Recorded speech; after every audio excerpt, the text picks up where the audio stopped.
ऐसा संवाद शुरू करते हैं क्योंकि पिछले कुछ महीनों के अंदर बहुत कुछ हुआ है। पार्लियामेंट के बिल्स पे सवाल, पार्लियामेंट में कोई कानून नहीं आता उस पे सवाल, संविधान पे सवाल, संविधान के टुकड़े करेंगे, ऐसे बयान अभी अलीगढ़ में भी आए, यूपी में भी कुछ सेक्शंस हैं जहां से सवाल उठते हैं। तो इनको आप कैसे देखते हैं और इसको डील करने का क्या तरीका है? देखिए, संविधान पर प्रश्न और इन संवैधानिक संस्थाओं पर प्रश्न वही उठा रहे हैं जिन लोगों ने देश का विभाजन किया था। आदतें सुधरती नहीं है बहुत जल्दी, उनको सुधारना पड़ता है। और जो हम लोगों की एक्सरसाइज चल रही है इसी बात को चल रही है कि जो लोग भारत के मूल्यों और आदर्शों पर विश्वास करते हैं उन लोगों को देश की मुख्य धारा के साथ जोड़ करके विकास में प्रतिभाग करना। आदरणीय प्रधानमंत्री जी एक बात को हमेशा कहते हैं कि किसी भी योजना को हम सरकारी योजना बना करके न रखें, जन भागीदारी उसके साथ हो और जन भागीदारी के माध्यम से हम कई गुना ज्यादा उस योजना का लाभ समाज के अंतिम तबके तक पहुंचाने वाले लोगों तक पहुंचा सकते हैं। आरोप आज वे लोग लगा रहे हैं जिन लोगों ने जाति के आधार पर, क्षेत्र के आधार पर, भाषा के आधार पर, वर्ग के आधार पर, मत और मजहब के आधार पर देश को विभाजित किया। आजादी के बाद, आजादी के पहले तो अपने सत्ता स्वार्थ के लिए देश का विभाजन का पाप तो किया ही था। आजादी के बाद भी इसके साथ गए योजनाएं बनती थी जाति के आधार पर, मत और मजहब देख करके। मोदी जी ने यही तो किया कि योजनाओं का लाभ किसी की जाति, किसी का मत, किसी का मजहब देख करके नहीं, किसी के क्षेत्र और भाषा देख करके नहीं देंगे। योजनाओं का लाभ सबका साथ और सबके विकास के भाव के साथ देंगे। योगी जी, या तो भारतीय जनता पार्टी की केंद्र में सरकार हो, चाहे उत्तर प्रदेश में योगी आदित्यनाथ की सरकार हो, क्या ये समझाने में विफल रही या समझना ही नहीं चाह रहा? क्योंकि हम देख रहे हैं कि लगातार कई जगह विरोध प्रदर्शन हुए। दिल्ली के शाहीन बाग में हुआ तो लोग धरने में बैठे हैं, तो लखनऊ में भी धरने पे बैठे हैं, एएमयू में भी हुआ तो जामिया में भी हुआ। देखिए, समझाया उसको जा सकता है जो समझना चाहता हो। देखिए, रास्ता उसको दिखाया जाता है जो वास्तव में राह चलने का आदी हो या राह चलना चाहता हो। आप अंधे को तो रास्ता दिखा सकते हैं, लेकिन जो जानबूझ करके अंधा बनने का ढोंग कर रहा हो उसका कुछ नहीं हो सकता है। लेकिन वो कह रहे हैं कि आप लोगों ने अंधा कर दिया है उनको। हमने कर नहीं दिया है जी, ये समाज उन्हें अवश्य कर देगा। जो अनावश्यक रूप से ढोंग कर रहे हैं ये समाज उन्हें कर देगा।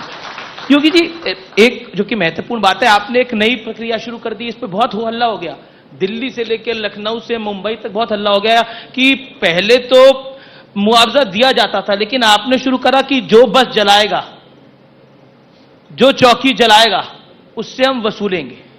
देखिए, ये पब्लिक प्रॉपर्टी है जी, उत्तर प्रदेश की हो या देश की हो।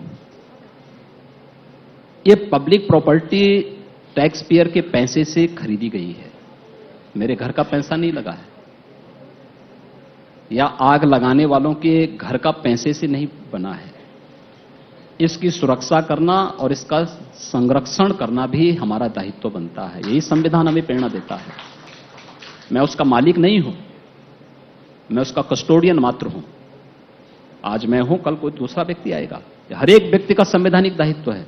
अगर हमें एक भारत के रूप में, श्रेष्ठ भारत के रूप में इस देश को आगे बढ़ाना है और भारत को दुनिया की एक ताकत बनाना है, तो हर एक व्यक्ति को कस्टोडियन बनकर के इन दायित्वों के निर्वहन करने के लिए आगे आना पड़ेगा। और इसलिए मैंने तय किया, भाई आपने नुकसान पहुंचाया है, अब कृपा कर ले कि उसका भुगतान भी कर दो।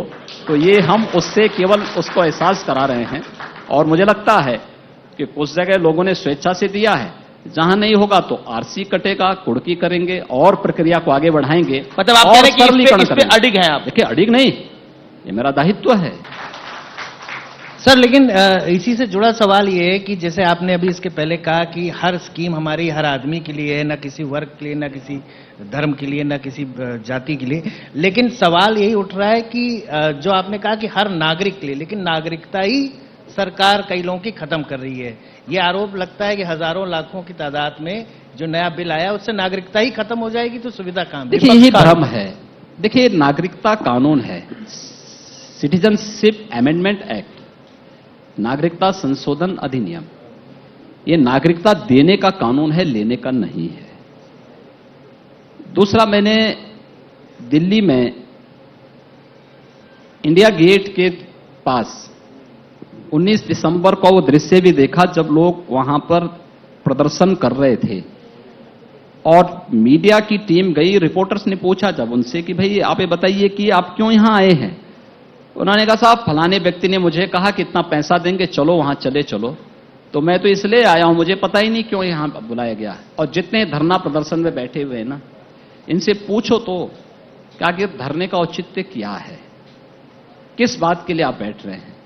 क्या किसी पीड़ित और प्रताड़ित की मदद करना क्या ये गलत है?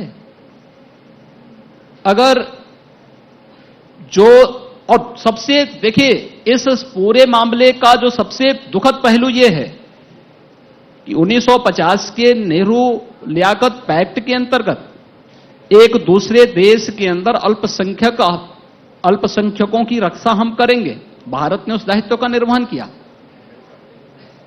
भारत के अंदर 3 करोड़ मुस्लिम आज 21 करोड़ की संख्या पार कर रहे हैं, लेकिन पाकिस्तान के अंदर क्या हुआ?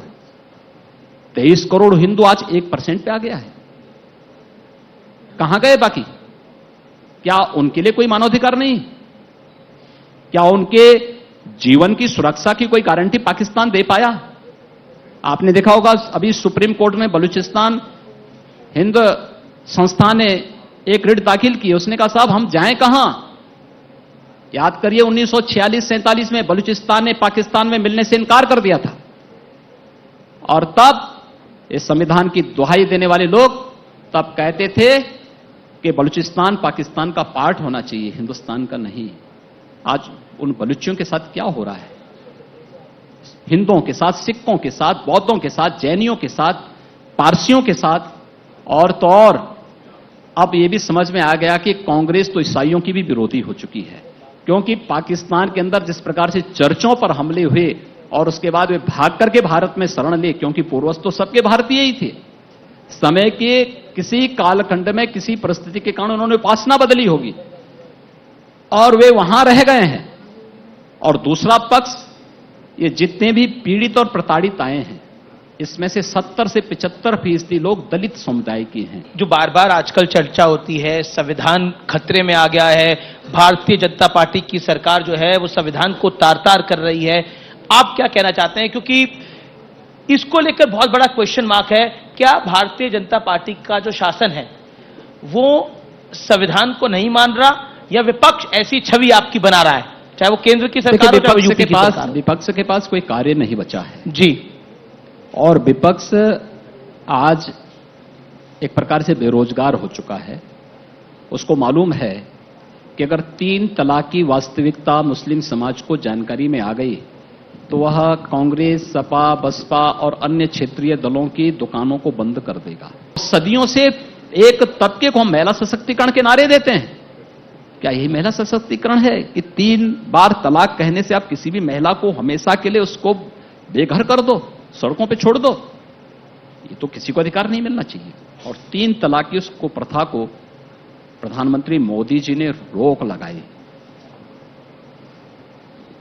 कश्मीर, बाबा साहब डॉक्टर भीमराव अंबेडकर जी ने एक बात कही थी, जब संविधान में धारा 370 जोड़ी गई थी तो उन्होंने कहा था कि देखिए ये धारा कश्मीर के अंदर अलगाववाद का कारण बनेगी।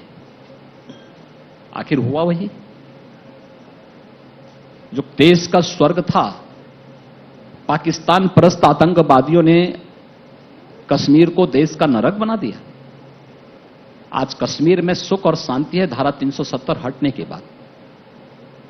कश्मीर एक नए विकास की यात्रा पे आगे बढ़ चला है, और जो लोग देश को खोप दिखाते थे ये हो जाएगा। और मैं इसी बात को कह रहा हूं, ऐसे ही 500 वर्षों से लटकाया गया था राम जन्मभूमि का मामला।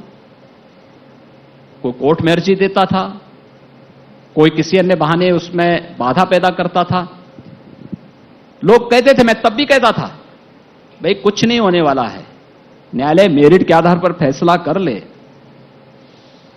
उत्तर प्रदेश के अंदर फैसला आना है, उत्तर प्रदेश के अंदर लागू होना है, हम लागू भी करेंगे और एक तिनका नहीं हिलेगा। और मैं मानता हूं उत्तर प्रदेश के इतिहास में सबसे शांतिपूर्ण दिन था 9 नवंबर की तिथि, जिस दिन अयोध्या में राम जन्मभूमि का फैसला सुप्रीम कोर्ट ने किया।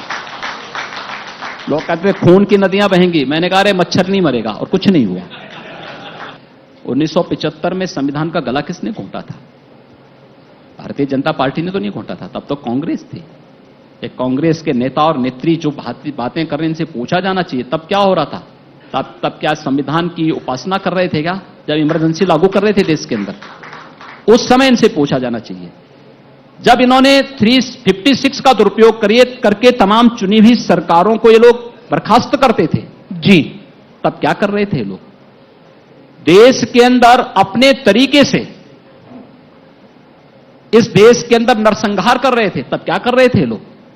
हमारी सरकार के समय तो कुछ नहीं हुआ। कश्मीर में धारा 370 समाप्त हुई, एक भी निर्दोष व्यक्ति नहीं मरा और एक भी आतंकी घटना नहीं घटित हो पाई।